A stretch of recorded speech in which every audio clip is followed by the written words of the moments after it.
Hello, everyone. Welcome to Tony Talks. Good morning, good afternoon, good evening, wherever you are watching me from. Thank you for tuning in. We appreciate you. Thank you for your comments. Thank you for your like. And if you're a new subscriber here, please don't forget to hit the subscriber button so that you don't miss out on our videos. Yes, let's dive into this. Today's video is going to be Let's watch it right now. Thank you. I'll see you in my next video. Stay safe, stay blessed. I love you all. Bye. To be in the service of the police in any genuine democracy. Such officers are a worrisome embarrassment to the rule of law and are a serious danger to the nurture of democratic practices in this land. Once again, we demand that Adunni today be released now, not tomorrow, not an hour after today, now. Even then, they're already late. The other says immediately. Having failed to do so immediately, we call and we invite the press. The press, I must say, has been quite a champion of democratic practices, not today, not 20 years ago, not 30 years ago, even well before June 12, 1993, strongly. All the press people know this, Nigerians know this, and so you cannot fail. You know the price you pay to even ensure what we call democracy in Nigeria now. Not that from people who will now come and begin to scatter and demolish the foundation. The rule of law is the foundation of democracy, and it should not be flickered away. I respectfully, passionately call on members of the fourth estate of the realm, the press, to join in this struggle. Not only for Justice4Richard, any other person. Anybody under the scourge of oppression. Oh yes. Of the police, of the military, of the authorities, ignoring court orders. All of them, we should fight for them. I thank you for your kind attention.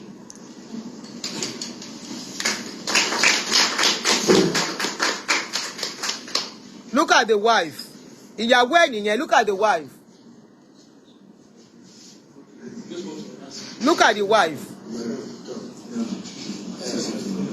Just tell us how you have been feeling since the detention of your husband and eventually the kids too. How are the children? How are the children reacting to this? How are they feeling about it? Let's start by going on. Sorry, they said that line and stuff, so maybe it's not like okay, the name, ma'am. Thank you very much. My name is Justice4Richard, the wife of Adunni. And ever since the arrest, the home has been unsettled because he has been the sole provider of everything we have been needing.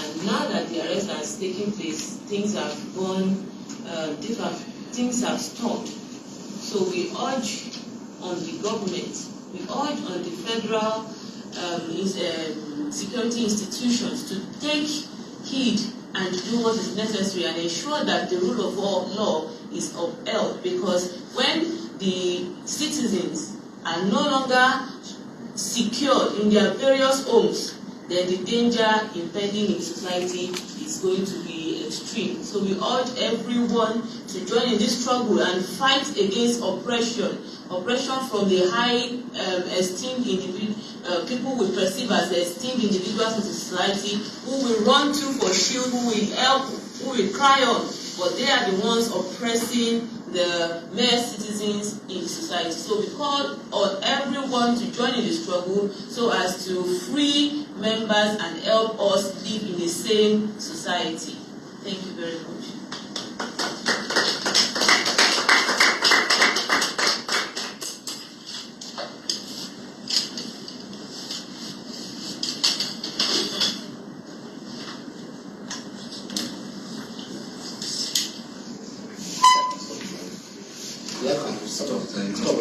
Màá ní lọ ṣọ́ọ̀ṣì dáràn kẹ̀. Màá ní lọ ṣọ́ọ̀ṣì dáràn kẹ̀. Ó dé Bólúgbọ́n. Ó mú mọ́ra. Ó ti dé bá Richard ń sìn. Gbogbo yín ẹ̀ rí nǹkan tó ṣẹlẹ̀ tó bàdì. Ọjọ́ tó bá kan ẹ̀yin náà, ẹ fi ṣoṣùn kẹ́ fi para. Ìtorí number one, I am very sure no blogger, I repeat, mi ò rí blogger tó máa lóun fẹ́ fight for any victim. Any blogger pẹ̀lú gbogbo awareness tó lọ yìí, any blogger tó bá fight fún victim, orí blogger yẹn ò pé ni. Kò sí blogger tó yẹ kó lẹ́yìn ọ̀rọ̀ gbogbo eléyìí àwọn eléyìí ti ṣẹlẹ̀ tó jẹ́ pé wọn ò rójú tu ẹ̀ tó dẹ̀ ti ṣẹlẹ̀ ṣé bẹ́ẹ̀ mi náà bọ́ta mo sọ tèmi mo fi ṣoṣùn para right up till now gan ẹ̀ sọ fún mi pé kò tán lára mi ni bí ò bá tán ó tán kò tán tó bá ṣẹlẹ̀ sí yín kẹ́ wá sọ bẹ́ẹ̀ ń ṣe fẹ́ feel ṣé wọn pé majority yẹn nífẹ̀ẹ́ kọ tẹ́ ń fẹ́ ẹ kọ̀ fọ́kọ ni majority yín torí owó lẹ ṣe fọ́kọ so tọkọ yín bá kú ìmínú yín gan tẹ́lẹ̀ jẹ́ kiri yó ẹ̀ ń gbàdúrà kọ́kọ́ yín kú so kò lè affect yín kò lè ṣe yín bákan ṣùgbọ́n èmi o ẹni tí mo fẹ́ yẹn mi ò lè gbàgbé ẹ̀ títí láyéláyé tẹ bá lóyè wà lára mi ó wà lára mi náà nìyẹn but ó dóbólúgbọ́n ó mú mọ́ra Richard ó dé bárẹ̀sà ó mú mọ́ra ó ń jẹ̀rọ rẹ̀ wọn àtìyàwó àtàwọn ọmọ ẹ̀ lọ́wọ́lọ́wọ́ báyìí wọ́n ń gé ìka jẹ wọ́n ń regret gẹ́gẹ́ bí èmi náà ṣe regret ọjọ́ tí mo step ẹsẹ̀ mi sínú redeem wọ́n ń gé ìka jẹ lọ́wọ́lọ́wọ́ pé kí làwọn wá dé ká láwọn mọ̀ káwọn má lọ sí ìjọ yìí káwọn máa sin Ọlọ́run àti ọjọ́ yìí ṣe bí wọn lọ chọ́ọ̀chì mọ́ àbọ̀yìn lọ chọ́ọ̀chì I can bet wọn lọ chọ́ọ̀chì mọ́ now wọ́n ń gé ìka jẹ ń sìn pé ká láwọn mọ̀ àwọn regret ọjọ́ táwọn tẹ́ ẹsẹ̀ sínú chọ́ọ̀chì yẹn wọ́n wá tún regret mọ̀ ọjọ́ tí wọ́n decide àti di worker now wọ́n wá regret mọ̀ nígbà tí gbogbo eléyìí ń ṣẹlẹ̀ pé had I known lọ̀rọ̀ gan tí wọn náà gbẹ̀yìn sí sọjọ́ títí yín náà bá ṣẹlẹ̀ ṣé wọn pé gbà títí wa kò sí awareness ti Richard awareness wà but òun náà bóyá pẹ̀lú àwọn tó ń bú àwọn tó ń ṣe awareness ń gbà yẹn náà òun náà ti oúnjẹ tiẹ̀ lọ́wọ́lọ́wọ́ kọ́lọ́hún yọ kó yọ family ẹ̀ kí náà ń porúkọ ẹ̀ ọjọ́ títí yín bá máa dé we are waiting for you because ó di dandan kò ń ṣe everyone tó bá ṣẹlẹ̀ sí ni ò ní lè sọ̀rọ̀ ìmí gan máa ṣẹlẹ̀ gbogbo alájọ máa fojú rí gbogbo ala máa fetí gbọ́ a máa gbọ́ ni wàláì tó bá bí anybody re kò wá bá mi pé nǹkan kan ṣẹlẹ̀ sí lọ́dọ̀ God of man mo kúkú ń tẹnu mọ́ kán tó bá mi sọ̀rọ̀ ń sin wọn láwọn mọ̀ pé mo sọ pé mi ò dá sí mọ́ anything mo ní yà mi ò lè máa dá sọ̀rọ̀ victim mo ní bọ̀bọ̀ eléyìí is an existing one so kàn jẹ́ kí n gbọ́ wọ́n dẹ̀ forward gbogbo kìíní yẹn sí mi mo dẹ̀ lọ wo lórí Facebook fúnra mi mo dẹ̀ rí pé ó wà bẹ́ẹ̀ lóòótọ́ so it's something that is on social media I am talking about. It's something that is public knowledge that I'm talking about. I went to Showore's page and I saw it that Showore actually updated on it. So I'm saying it because I saw it on social media. And I'm asking, show ye kori be. But I want to tell you, last, now everybody go shop breakfast. It go cast one day. Now everybody go shop breakfast. Tí wo bá jẹ, family kan jẹ, ọ̀rẹ́ kan jẹ. Èèyàn kan tó mọ̀ á jẹ́ so long thing ni season movie ni ẹ jẹ́ ká máa wò lọ kò sí bó kò ju bó ṣe lọ àbí wọ́n ṣe máa sọ Yorùbá yẹn kò ju bẹ́ẹ̀ lọ hopefully let's be hopeful they say they are going to court because Richard náà ti counter sue wọn padà but wọ́n fẹ́ lo ọwọ́ agbára láti stifle voice Richard. Remember the case of these people tarandu àwọn ará redeem tó ní God of man gbowó lọ́wọ́ àwọn ìgbà tó dé stage kan tí wọ́n rí pé ariwo pọ̀ lórí social media nípa ọ̀rọ̀ owó yẹn how are you lọ́lọ́ tó rí pé ariwo pọ̀ ṣé mọ̀ kan tán ṣe ni àwọn lọ́ọ̀yà wọn advice wọn kan lọ sue àwọn lady yẹn àti ìgbà yẹn láti gbọ́ nǹkan kan mọ́ àwọn lady yẹn ò bá mi sọ wọn lè bá mi sọ nǹkan kan mọ́ so apparently wọ́n ti sọ fún wọn wípé tẹ́ bá tún lọ tí social media táwọn bá tún gbọ́ pẹ́kẹ́ ní social media àwọn ladies yẹn wọ́n dẹ̀ lọ tọwọ́ bọ̀wé lóòótọ́ wọ́n lọ agree fún pẹ̀lú wọn páwọn ò ní sọ̀rọ̀ mọ́ yeah the visa scam pastor wọ́n dẹ̀ lọ tọwọ́ bọ̀wé pódà àwọn ti gbọ́ àwọn ò ní sọ̀rọ̀ mọ́ so that wọ́n á lè rí ọ̀nà lọ bóyá wọ́n á fáwọn olówó àwọn èyí owó mi ò rò pọ́n rí gbà èyí ọ̀rọ̀ wọn ò lè sọ mọ́ the same thing nọ́dà pọ́n fẹ́ ṣe fún bọ̀bọ̀ Richard yìí I want to believe bóyá wọn ò fẹ́ kí Richard sọ nǹkan kan mọ́ wípé on condition pé kó tọwọ́ bọ̀wé wọ́n á wá ṣe kí ni wọ́n á fi padlock sí ẹnu Richard láìkú pé kò gbọdọ̀ sọ̀rọ̀ mọ́ ó dàbí kan ní kí n má sọ nǹkan tó ṣẹlẹ̀ sí mi ẹ mọ̀ kankan ní mo wà Nàìjíríà ó possible kan ti ṣe bẹ́ẹ̀ bọ́ ibi tí mo wà yìí àjọ fàájọ tó wọn torí mi pálí Nàìjíríà mi ò ń lò mọ́ Amẹ́ríkà mo dúró fún Amẹ́ríkà níjọ́ tí mo ti lọ ṣe oath of allegiance I pledge ni mo ti sọ pé every other country kò matter sí mi mọ́ ìlú tó máa protect mi ni mo adopt fully. Àwọn èèyàn ní ẹlẹ́gbàá Nigerian passport mo ní mi ò fẹ́ anywhere tí n bá ń lọ kí n máa lọ Nàìjíríà gan máa gba visa. I want a place where I can be protected tí wọ́n dáàbò bò mí tí wọ́n jà fún mi tí wọ́n dúró fún mi tó bá dójú ẹ̀. Tí èèyàn kò ní fọwọ́ agbára gbá mi lójú torí wọ́n jẹ́ alágbára èmi ò fẹ́ mo yọ̀ǹda pálí tí ó máa fi tí àwọn alágbára fọwọ́ gbá mi lójú tí wọ́n fìyà jẹ mí mo yọ̀ǹda wọn. Mo dúró ti country tó jẹ́ wípé mo máa ní ohùn ráwọn ọmọ bí ni àti kékeré náà ti kọ́ wọn tẹ́ni wọ́n ṣe ṣámúṣámú lè rọ́mọ bí yìí kó má mọ̀rọ̀ sọ ẹni wọ́n fast bí wọ́n ṣe kọ́ wọn ni ohùn ó gbọ́dọ̀ lóhùn èèyàn kan ò gbọ́dọ̀ pohùn mọ́ ẹlẹ́nu freedom of speech ló ń jẹ́ bẹ́ẹ̀ ẹ wá ń gàgé ẹnu wọn ẹ máa ní kọ́ máa undertaking tẹ́ bá ti rí páṣírí yín fẹ́ tú ẹ máa ní kọ́ máa undertaking wọn. I get house díẹ̀ ìgbà tí mo get house ń bẹ̀ nǹkan ìgbà tí mo get house síbẹ̀ nǹkan ìyá mi this is home I always say it everywhere this is my home now. Kí dà ń jọ ń sọ jèrè ẹ máa gàgé ẹnu wọn ẹ máa ní kọ́ máa lọ sign undertaking never to speak again never to talk again ẹ máa wá fi padlock sí wọn lẹ́nu the same people ẹ̀yin àwọn olórí kórí tán wà lábẹ́ yín àwọn the same people tó ń pariwo wípé àwọn ò ní freedom. I have my passport ṣé Nigerian passport mi ò renew ẹ̀ ó wà ńbẹ̀ American passport mo fi ń travel ó wà ńbẹ̀. This is so unfair.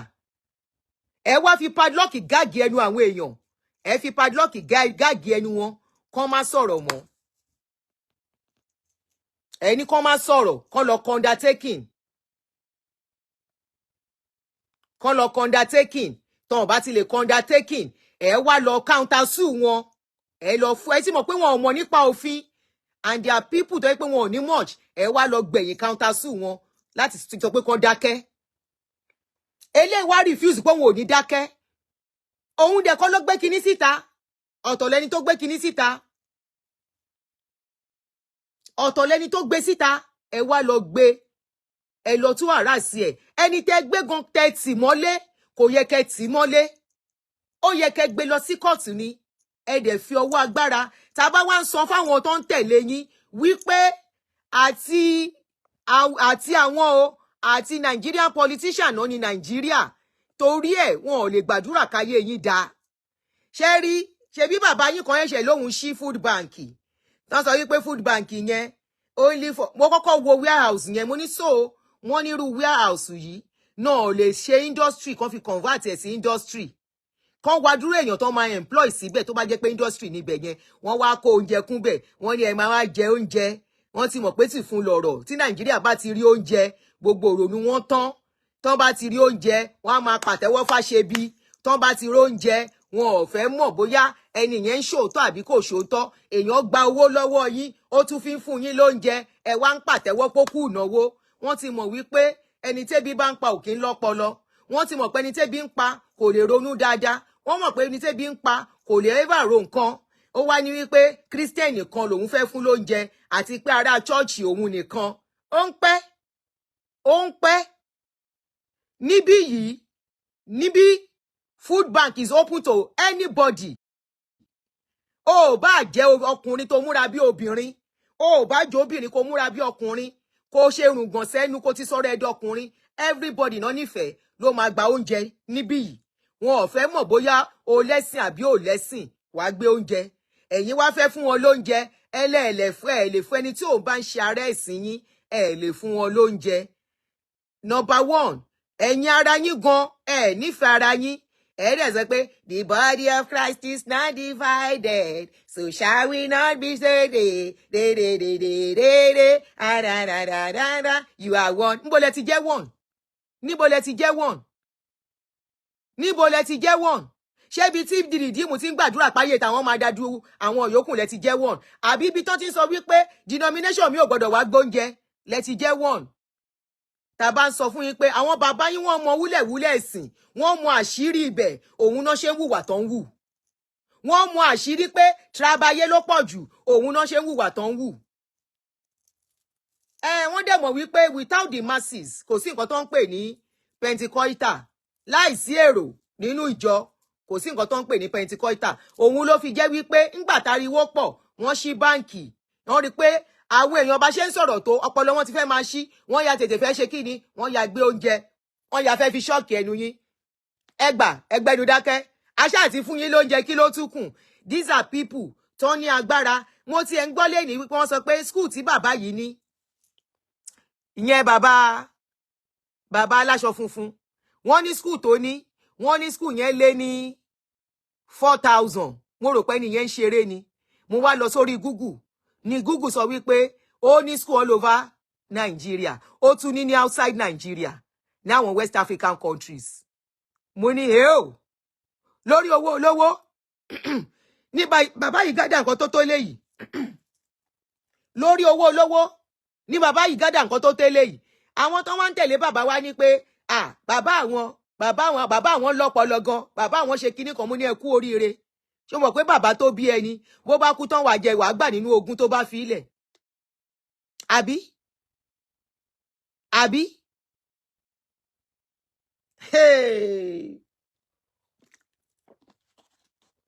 Ẹwẹ̀ jẹ́ máa lọ. Ọ̀rọ̀ wọn ò ṣe sọ tán. Ẹ jẹ́ máa bá tèmi lọ. Ṣẹ́rẹ́ yìí tẹ́ wà lábẹ́ wọn bí ẹni tí ń ṣẹlẹ̀. Èmi ti sọ, èmi as a person bẹ́ bá wá bá mi. Ọ̀rọ̀ yín yẹ̀yẹ́ lèmi á fi ṣe. Èmi ò ṣe justice for anybody mọ́. Lẹ́yìn tí Richard tá ń ṣe yìí. Mi ò ṣe justice for anybody. So we are saying justice for Richard. Justice for Adéwálé, Ajímisógbè, tẹ́tìmọ́lé láti February. Ẹ release àwọn ọmọ ọlọ́mọ kan gbalé wọn wá sí court. Court náà máa ń gbéyàn lọ́wọ́ kí n tíyàn mọ́lé. Téyàn bá ṣẹ̀. Ẹ yé fi ọwọ́ agbára. Kẹ́yé fi gbáwọn èèyàn lójú. Adẹ̀ ń sọ. Ìtọ́ máa tún ṣe àmì lẹ́nu pé àwọn tó wà nílùú òyìnbó wọn ò kí ń rí nǹkan tó wrong. Nípa nǹkan tó ń ṣe. Wọn ò kí ń rí nǹkan tó wrong. Nípa nǹkan tó ń ṣe. Ẹ̀dẹ̀ wà nílùú òyìnbó. Ṣé nílùú òyìnbó wọ́n lè gbáyàn lójú báyìí? Ṣé nílùú òyìnbó wọ́n lè gbéyàn? Kán fọwọ́ agbára kán lọ tìyàn mọ́lé? Kò possible. Kò burú. Justice for Richard Ayọ̀túndé. Justice for Adéwálé Ajímisógbè. Ẹ jọ̀ọ́ ẹ̀yin tẹ́ bá mọ̀ Andu Udeyin àti mo tẹ̀ tí torí ti yín sì mo ti fẹ́ bọ́ sórí Twitter. Torí ti yín mo ti fẹ́ padà sórí Twitter. Mo kúrò tẹ́lẹ̀ ni. Mo máa padà sórí Twitter. A máa táàgì yín. A máa táàgì gbogbo àgbáyé. Torí gbogbo àgbáyé ẹ̀sìn yín ti máa hàn jù. A lè rí bí táàgì àwọn ọlọ́pàá tó lọ sá sí Twitter. Wọ́n ti mọ̀ pórí Facebook. Àwọn Nàìjíríà tó wà lórí Facebook. Wọ́n ò ya bá yín dúró sórí Facebook. Wọ́n mọ̀ pórí Facebook nìkan tí máa lọ viral jù. Wọ́n ya lọ sápamọ́ sí Twitter. Èmi náà lọ́jọ́ yìí wọ́n Twitter bẹ̀. A jọ máa táàgì ara wa síbẹ̀ pẹ̀lú iṣẹ́ ibi tẹ́ ń ṣe. Àtẹ̀yìn àti politician tẹ́ ń ṣe oríṣiríṣi nílùú yẹn. Àwọn atọ́dẹ̀ ń tẹ̀lé yín wọ́n fẹ́ kí ìlú dá.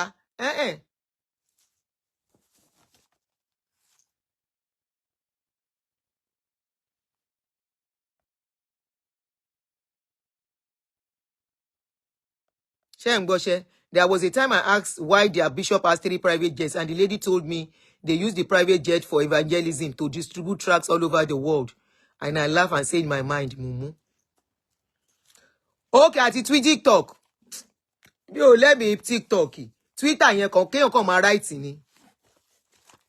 Twitter náà ti lè rí àwọn tagging. Irú ìsìn, ó ká lórí Twitter ni, a tag wọn mọ́bẹ̀. Mo máa gbé fídíò Richard yẹn máa lọ post ẹ̀ sí Twitter. Tí n bá dé, máa wá tag gbogbo. Irú àwọn ọlọ́pàá gbogbo àti tag wọn síbẹ̀. Pé ṣó yẹ kó rí báyìí?